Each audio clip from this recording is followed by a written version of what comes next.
Class. सो आज हम लोग कर रहे हैं क्लास 10 मैथ्स का एक्सरसाइज 13.2 का क्वेश्चन नंबर 3 या 4 में से स्टार्ट करेंगे। पहले आप मुझे बताइए क्वेश्चन नंबर 3 मैंने आपको कल समझा दिया था और बोला भी था ट्राई करने के लिए। तो have you completed the question और do you want me to repeat? हाँ, 13.2 का बताइए क्वेश्चन नंबर 3 जो है आपने कर लिया या नहीं किया? कर लिया, ठीक है। तो क्वेश्चन नंबर से आज हम स्टार्ट करेंगे exercise 13.2 question number 4 class 10 maths. Question पढ़िए। A pen stand made of wood is in the shape of a cuboid with 4 conical depressions to hold pens। Pen stand जो है, देखिए पेन, एक तो आपको ये दिखा रखा है कि कैसे उस पे पेन होल्ड किए जाते हैं और दूसरी तरफ उसकी लेफ्ट हैंड साइड में उसकी फोटो दिखाई हुई है, पिक्चर दिखाई हुई है कि पेन स्टैंड है कैसा। क्यूबॉइडल है, क्यूबॉइड है ना, और क्यूबॉइड के अंदर कॉनिकल 4 कॉनिकल डिप्रेशन बने हुए हैं। डिप्रेशन का मतलब तो आप समझते हो, गड्ढे कह सकते हो। कॉनिकल 4 कॉनिकल डिप्रेशन बने हुए हैं, ठीक है। 4 कॉनिकल डिप्रेशंस हैं पेन होल्ड करने के लिए, जिसमें पेन रुकेगा, क्योंकि पेन आगे से कॉनिकल शेप में होता है तो कॉनिकली डिप्रेशन है ताकि पेन उसमें रुक सके स्टैंड में, पेन स्टैंड में। अब आपको डायमेंशन दी हुई है क्यूबॉइड की और रेडियस दी हुई है इस डिप्रेशन की, यानी जो कोन है उसकी रेडियस दी हुई है और डेप्थ दी हुई है। Find the volume of the would in entire stand. Question बहुत इजी है, वॉल्यूम निकालना है वुड का।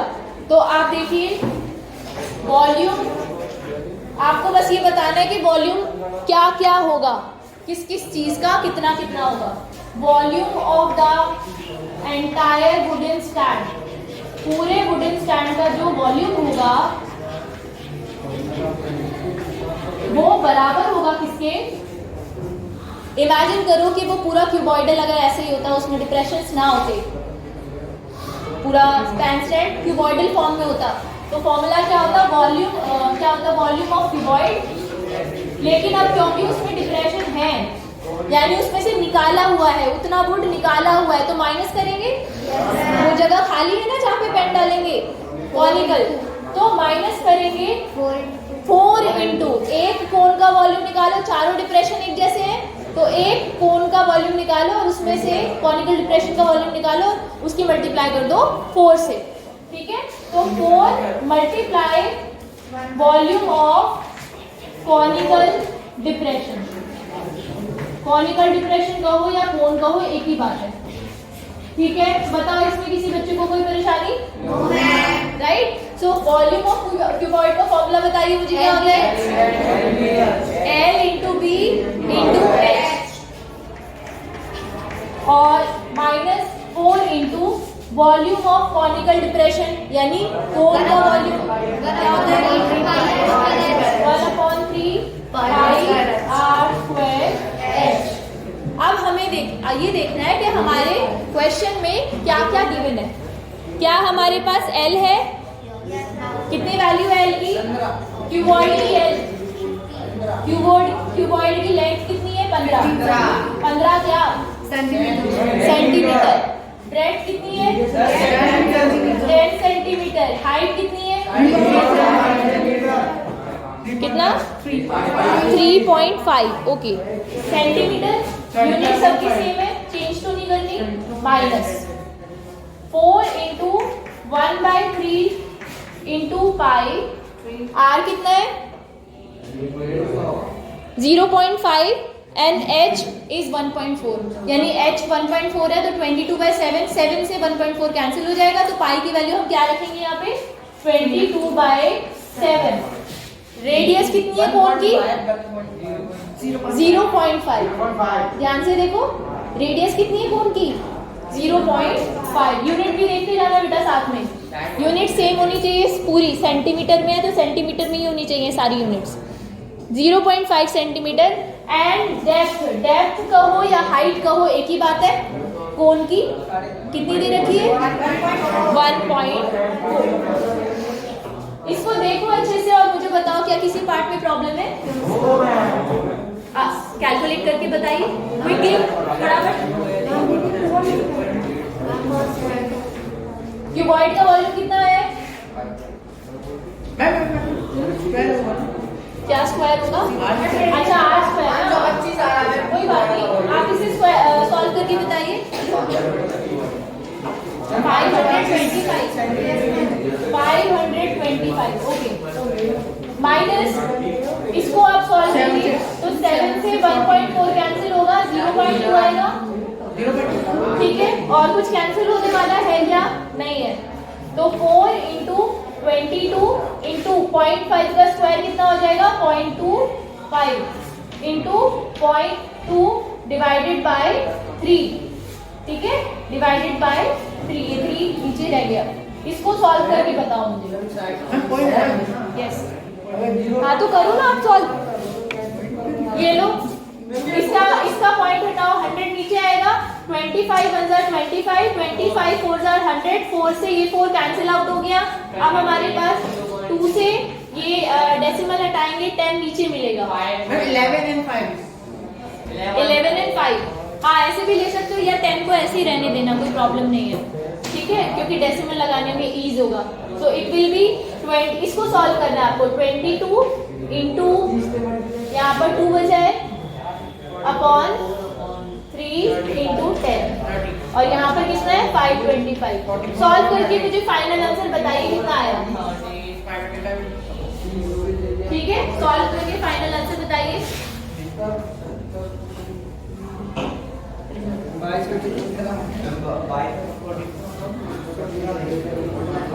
फाइनल आंसर बताइए माइनस करने के बाद।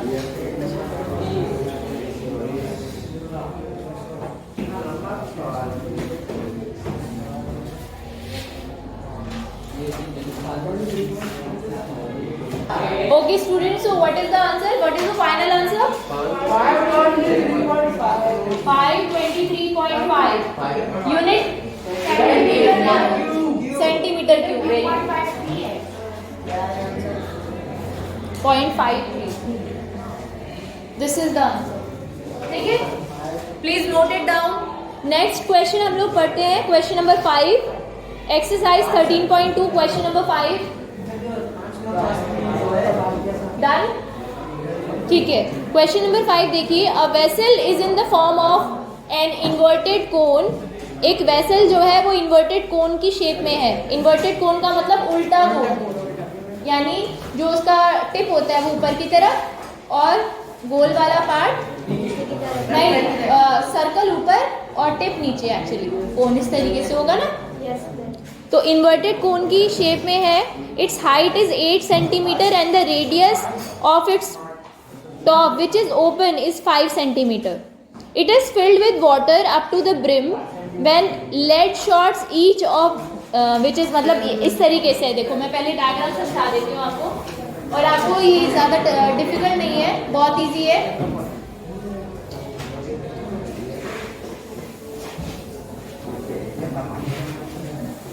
पहले समझ लेते हैं जो वेसल है उसकी शेप क्या है।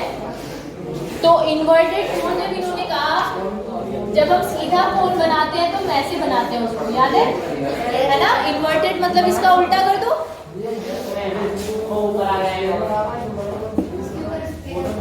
ऐसा, ठीक है। ये है आपका वेसल, इन्वर्टेड कोन की शेप है। अब इसकी डायमेंशंस आपको दी हुई है क्वेश्चन में। हाइट है इस कोन की 8 सेंटीमीटर, परपेंडिकुलर हाइट दिस, तो height of the cone is 8 centimetre and radius of the circular part जो है टॉप का रेडियस दिया हुआ है आपको 5 सेंटीमीटर, और वो ओपन है। Shivam, so radius is how much? 5 centimetre, और ये खुला हुआ है, तभी तो हम इसमें डालेंगे जो भी डालेंगे ओपन है। ये आपको याद आ रहा होगा, फनल नहीं होती केरोसिन या कोई लिक्विड वो करने के लिए, वो कुछ इसी तरीके से होता है। हालांकि उसमें नीचे से वो उसमें सिलेंड्रिकल पार्ट भी ऐड होता है, बट इमेजिन कीजिए कि ये क्या चीज़, हाँ साइक्लोन, हाँ वो इस शेप में होता है। ठीक है, तो आर और एच आपको दिया हुआ। अब इन्होंने क्वेश्चन को ध्यान से पढ़िए, आगे क्या लिखा है। It is filled with water up to the brim. Brim कहते हैं इस वाले पार्ट को, दिस किनारी जो है इसकी, यहाँ तक इसे पानी से भर दिया गया है, ऊपर तक बिल्कुल। ठीक है, अब आगे क्या बोला है क्वेश्चन में, व्हेन लेड शॉट्स, लेड की गोलियां कह सकते हो आप, ठीक है।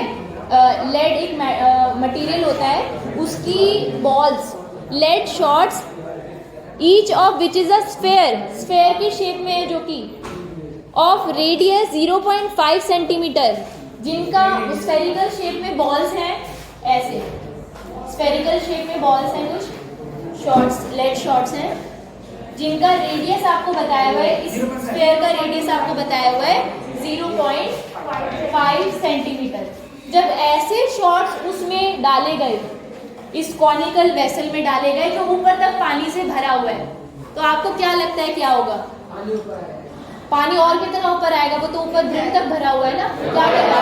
पानी नीचे बाहर निकल जाएगा, वेसल के बाहर निकल जाएगा। एक प्रिंसिपल आपने पढ़ा होगा फिजिक्स में, आर्किमिडीज का प्रिंसिपल आपने पढ़ा होगा कि पानी में जब हम कोई चीज़ डालते हैं तो वो चीज़ उतनी जगह, उस जितना पानी ने जगह घेरी होती है वो चीज़ उतनी जगह घेर लेती है।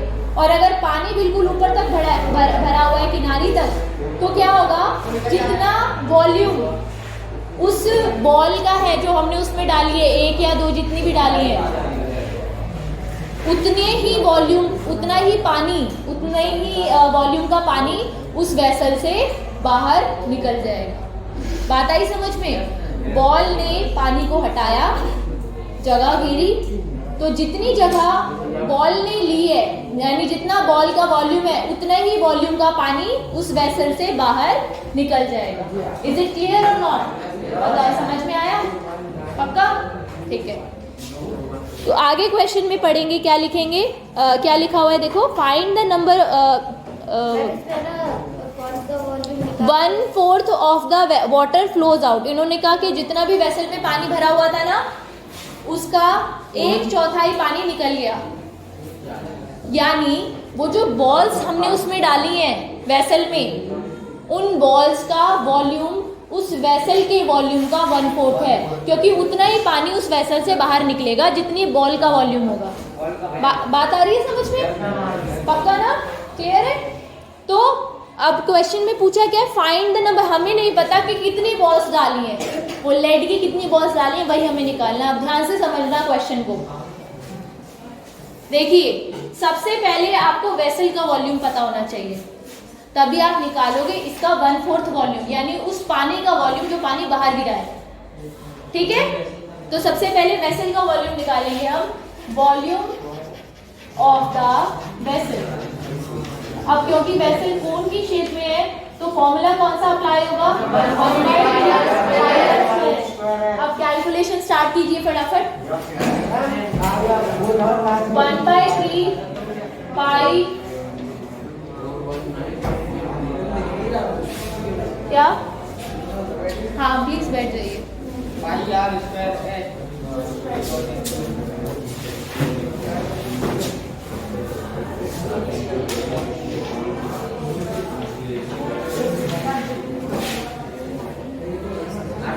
ठीक है, ओके, तो ये आ गया हमारे वेसल का वॉल्यूम, इसको हम अभी सॉल्व कर लेंगे। अब ध्यान से समझिए, जो पानी बाहर गिरा है, वेसल से बाहर गिरा है, वो कितना है? इस पूरे वेसल के वॉल्यूम का 1/4।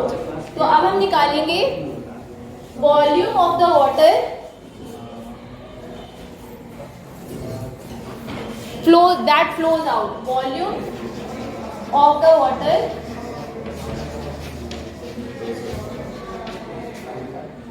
flows out, उस पानी का वॉल्यूम जो बाहर गिर गया है, that will be 1/4 of this volume,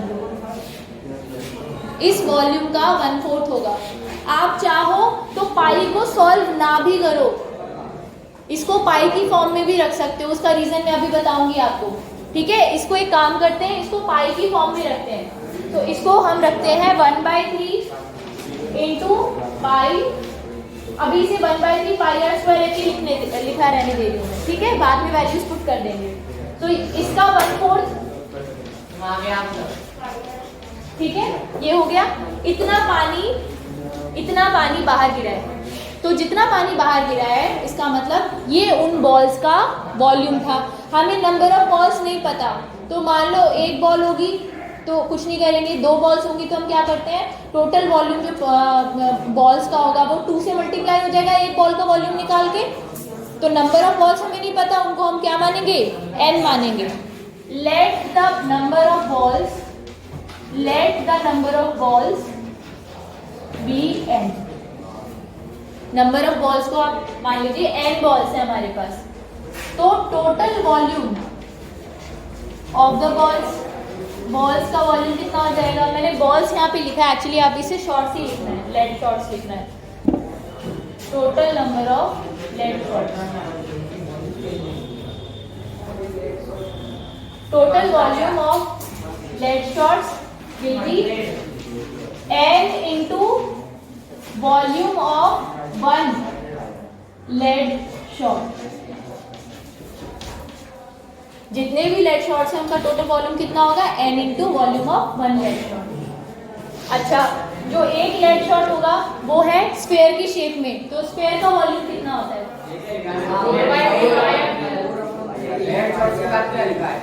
n into volume of, यहाँ पे इक्वल टू n, ये इक्वल टू का साइन है, n number of lead shot, तो n into 4/3 pi R cube, ठीक है, क्लियर है। अब इसको क्या करेंगे, इतना पार्ट आपने सॉल्व कर लिया, इरेज करो, नोट करो इसको, इस पार्ट को नोट कीजिए प्लीज।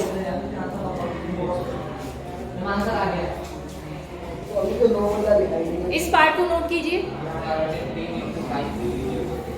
अब आपको बस इस चीज का ध्यान रखना है, ये जो टोटल वॉल्यूम है लेड शॉर्ट्स का, ये बराबर होगा पानी के, जो बाहर पानी निकला है ना उसके वॉल्यूम के, बस इनको इक्वल करना है दोनों को, और वहां से आपको निकालने हैं n की वैल्यू। ध्यान रखना, सिलेंडर की कोन की जो r है वो अलग है, और लेड शॉर्ट की जो r है उसकी वैल्यू अलग है। आप चाहो तो इसे R1 R2 भी कर सकते हो, this is R1, this is R2, ठीक है, ओके। तो अब इसे सॉल्व करते हैं, चलो। ये आ जाएगा आपका n into 4/3 pi R cube R2 cube is equal to 1/4 into 1/3 into pi R1 square into h। अब कैंसिल कर दो जो कैंसिल हो रहा है, 3 से 3 कैंसिल हो रहा है और पाई से पाई कैंसिल हो रहा है, ठीक है, नहीं r कैंसिल नहीं होगा, r अलग है, ये स्क्वायर का रेडियस है और ये कोन का रेडियस है। अब इसमें वैल्यूज पुट कर दो सबकी, n की वैल्यू फाइंड आउट करो, जल्दी वैल्यूज पुट कीजिए। n इंटू 4 इंटू स्फेयर की रेडियस कितनी थी, हमने यहाँ लिखी थी, radius of sphere, radius of spherical lead shorts, it was how much, 0.5, so 0.5 cube is equal to 1/4 into कोन का रेडियस है 5 स्क्वायर इंटू h इज 8। यहाँ से ध्यान रखना बेटा, आपको इसे भी सॉल्व करने की जरूरत नहीं है, डेसिमल हटा के नीचे 1000 आ जाएगा, तो यहाँ 5 क्यूब से 5 स्क्वायर भी कैंसिल हो सकता है, एक 5 बचेगा, तो ये जितना मैक्सिमम कैंसिल हो सकता है उतना कैंसिल कर देना, फिर कैलकुलेशन करना, ठीक है। अब निकालो जरा, फाइंड आउट करो। यस, तो स्टूडेंट्स आपने इसे सॉल्व किया और यहाँ से n की वैल्यू आपको मिली है, n इज 100, यानी जो गन शॉट्स हमने उसमें डाले, सॉरी लेड शॉट्स जो हमने उसमें डाले हैं वो है 100, ठीक है। मैम एक बार समझाना दोबारा से, यस प्लीज, मैं क्वेश्चन को एक्सप्लेन कर रही हूँ, ध्यान से सुनिए। क्या था, एक कॉनिकल, अब प्लीज बीच में कोई भी इंटरप्ट मत करना, युवराज पे अटेंशन, जिनको आ गया समझ में वो भी एक बार दोबारा समझिए। एक वेसल है कॉनिकल जिसको हमने पानी से ऊपर तक भर दिया है ये। अब जैसे ही हम इसमें लेड शॉट्स डाल रहे हैं, एक हमने इस तरह की छोटी छोटी गोलियां हैं हमारे पास, ठीक है, हमने उनकी रेडियस हमें पता है, स्फेरिकल है, पूरी गोल है, तो हमने इसमें डाली, तो बेटा क्योंकि ये ऊपर तक भरा हुआ है पूरा, तो जैसे ही आप उसमें शॉट डालोगे तो उसमें से कुछ पानी निकलेगा, ठीक है, जाहिर सी बात है। ये शॉट्स जो है ये पानी की जगह लेंगे, तो जो पानी की, जिस पानी की जगह इन्होंने ली है वो पानी बाहर निकल जाएगा। तो हमने कुछ नंबर ऑफ लेड शॉट्स इसमें डाले, हमें नहीं पता है अभी कि कितने डाले हैं, वही हमें फाइंड आउट करना है कृष्णा, ठीक है। तो बहुत सारे हमने लेड शॉट इसमें डाले और इसमें से काफी सारा पानी बाहर निकल गया, बहुत सारा पानी बाहर गिर गया। ये जो पानी बाहर गिरा है ये इस पूरे वेसल में जितना पानी था उसका 1/4 है, 1/4 पानी गिर गया। समझ में आया? मतलब अगर मान लो इसमें 8 लीटर पानी पूरा था, सपोज इमेजिन करो, तो इसमें से 2 लीटर पानी बाहर गिर गया लेड शॉट्स के डालने की वजह से। क्लियर हुआ? जो पानी बाहर गिरा है उसका वॉल्यूम, ये आपको याद रखना है कि जो पानी बाहर गिरा है, flow the water that flows out, उसका वॉल्यूम जो लेड शॉट्स हमने डाले हैं उसमें वेसल में, उनके वॉल्यूम के बराबर होगा, क्योंकि पानी की जगह उन लेड शॉट्स ने ले ली है, जो पानी बाहर गिरा है उनकी जगह लेड शॉट्स ने ले ली है। समझ में आया? अभी हमने जितने भी लेड शॉट्स डाले हैं उनका वॉल्यूम हम निकाल लेंगे n से मल्टीप्लाई करके। नंबर ऑफ लेड शॉट्स हमें पता नहीं, एक का वॉल्यूम निकालो, n से मल्टीप्लाई कर दो, सारे लेड शॉट्स का, सारी बॉल्स का वॉल्यूम आ गया, वो वॉल्यूम बराबर होगा पानी के वॉल्यूम के। पानी का वॉल्यूम कैसे निकलेगा? हमें पूरे वेसल का वॉल्यूम निकालने का तरीका पता है, 1/3 पाई r स्क्वायर h, क्योंकि कौन है, ठीक है, उसका 1/4 निकाल दो। ये वो पानी है जो बाहर गिरा है और वो किसके बराबर होगा? लेड शॉट्स के वॉल्यूम के। बस यही किया हमने यहाँ पर। बताओ अब समझ में आया? Amal? Very good. Okay, next question करते हैं बेटा। नेक्स्ट क्वेश्चन कौन एक्सप्लेन करेगा? यस, देखिए क्वेश्चन में दिया हुआ है, question number 6, a solid iron pole, एक आयरन का पोल है। ये इसका एक एग्जांपल मैं आपको देती हूँ। जैसे हमारा फ्लैग का पोल है ना असेंबली में, आपने देखा होगा, उसमें क्या है, नीचे एक सिलेंडर है ऐसा, नीचे वाला पार्ट थोड़ा थिक है, मोटा है, ध्यान दिया होगा आपने, और उसके ऊपर यहाँ बीच में जो फ्लैग का पोल है वो उसकी थिकनेस कम है, मतलब उसकी रेडियस कम है ना। एक सिलेंडर के ऊपर दूसरा सिलेंडर। समझ में आ रहा है एग्जांपल? अभी मैंने क्वेश्चन पूरा पढ़ा नहीं है, मैं अभी पूरा क्वेश्चन आपको पढ़कर आपको बताती हूँ क्या लिखा है। देखिए, a solid iron pole consist of a cylinder of height 220 centimetre and base diameter 24 centimetre. जो नीचे वाला जो आयरन पोल है उसका डायमीटर है 24 सेंटीमीटर। इसको मैं थोड़ा ठीक बनाती हूँ।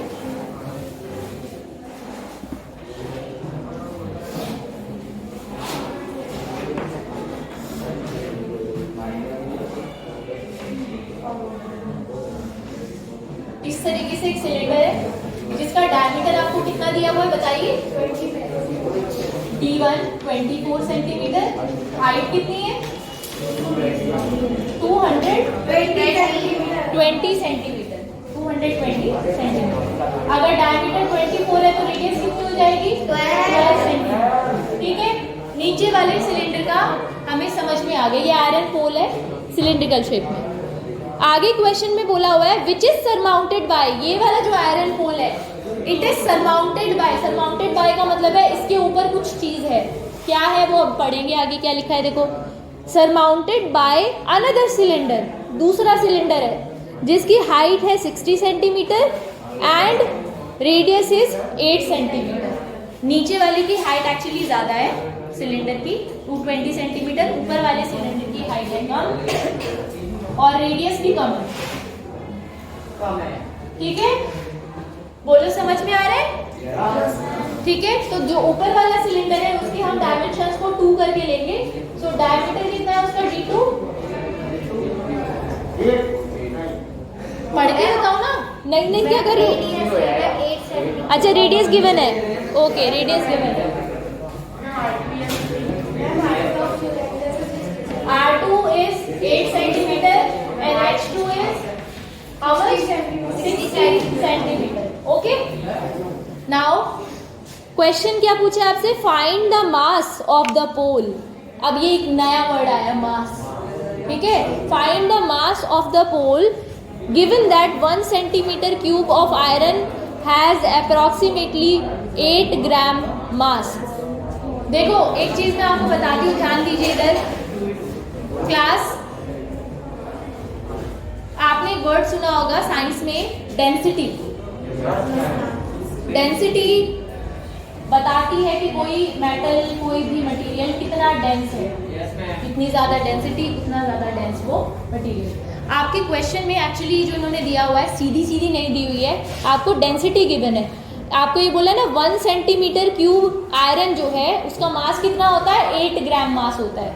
तो ये आपको आयरन की डेंसिटी दी हुई है क्वेश्चन में, ठीक है। और डेंसिटी क्या होती है? Mass upon volume, mass upon volume. मतलब आपको क्या निकालना है? देखो ये आपको गिवन है क्वेश्चन में, ये आप फाइंड आउट कर लोगे यूजिंग द फॉर्मूला। और आपको आपसे पूछा क्या है? ये पूछा है, तो आपको क्या करना है? अभी ये तो गिवन है क्वेश्चन में, ये फाइंड आउट करना है, यानी वॉल्यूम निकालना है। पूरे दोनों सिलेंडर्स हैं उनका टोटल वॉल्यूम आपको निकालना है। क्वेश्चन समझ में आया? यस, ठीक है। तो चलो क्वेश्चन को सॉल्व करते हैं। ये अभी मैं दोबारा से लिखूंगी और दोबारा से समझाऊंगी। फिलहाल मैंने आपको बताया कि हमें फाइंड आउट क्या करना है। मास निकालने के लिए पहले हमें वॉल्यूम फाइंड आउट करना पड़ेगा, ठीक है। मास क्या होता है? कोई बताएगा वैसे mass? What is mass? Yes Ayush, very good, yes exactly, this is the definition. जितना किसी ऑब्जेक्ट में मैटर होता है प्रेजेंट, वो उसको हम कहते हैं उस ऑब्जेक्ट का मास। अच्छा, मास और वेट में क्या डिफरेंस है? कौन बताएगा? मास और वेट में, यस क्या?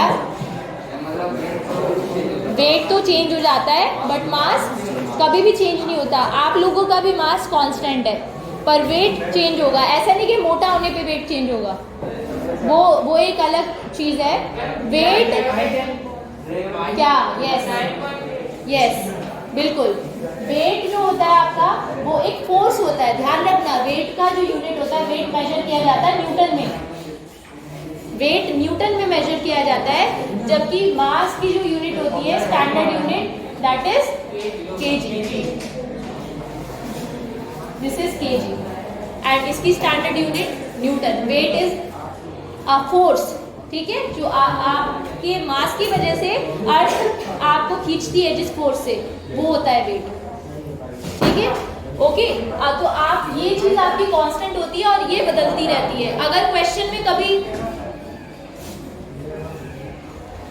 कभी वेट का जिक्र हो तो आपको ये चीज पता होना चाहिए कि वेट कैलकुलेट करने के लिए mass into acceleration due to gravity, small G की वैल्यू होती है 9.8 अर्थ पे फिक्स। स्मॉल जी का मतलब होता है acceleration due to gravity, physics में पढ़ा होगा आपने। 9.8 मीटर पर सेकेंड स्क्वायर ये एक्सेलरेशन की यूनिट होती है। तो इसके थ्रू हम निकालते हैं मास की वैल्यू लिखो और जी की वैल्यू अर्थ पे फिक्स है 9.8, तो ये उन दोनों की मल्टीप्लाई करो, वेट निकल जाएगा न्यूटन में, ठीक है। मतलब किलोग्राम या मीटर पर सेकेंड स्क्वायर उसकी यूनिट निकलेगी। अब इस क्वेश्चन में हालांकि वेट का हमें कोई लेना देना नहीं है, लेकिन स्टिल मैंने आपको रिलेशनशिप समझा दी है, ठीक है। तो हमें सबसे पहले वॉल्यूम कैलकुलेट करना है। वॉल्यूम के लिए आप लिखिए फॉर्मूला फटाफट। वॉल्यूम ऑफ बॉटम सिलेंडर या सिलेंडर 1 लिख सकते हो, इसको हम नाम दे देते हैं cylinder 1, this is cylinder 2। Volume of cylinder 1 plus volume of cylinder 2 formula क्या लगेगा दोनों जगह? 1/3 क्यों लगेगा? R1 स्क्वायर है R2 स्क्वायर H1 और H2। यहाँ पे इसे सॉल्व करके वॉल्यूम निकाल लोगे, ठीक है। और डेंसिटी आपको गिवन है क्वेश्चन में कितनी? 1 सेंटीमीटर क्यूब का मास कितना गिवन है? 8 ग्राम। तो डेंसिटी हो जाएगी आपकी 8 ग्राम पर सेंटीमीटर क्यूब। ये डेंसिटी गिवन है, इसको यूज करना उस फॉर्मूले में। फॉर्मूला क्या बताएगा? Density is mass upon volume. नहीं बेटा, मास हमें ग्राम नहीं पूछा है, ठीक है। सॉल्व कर लेना है।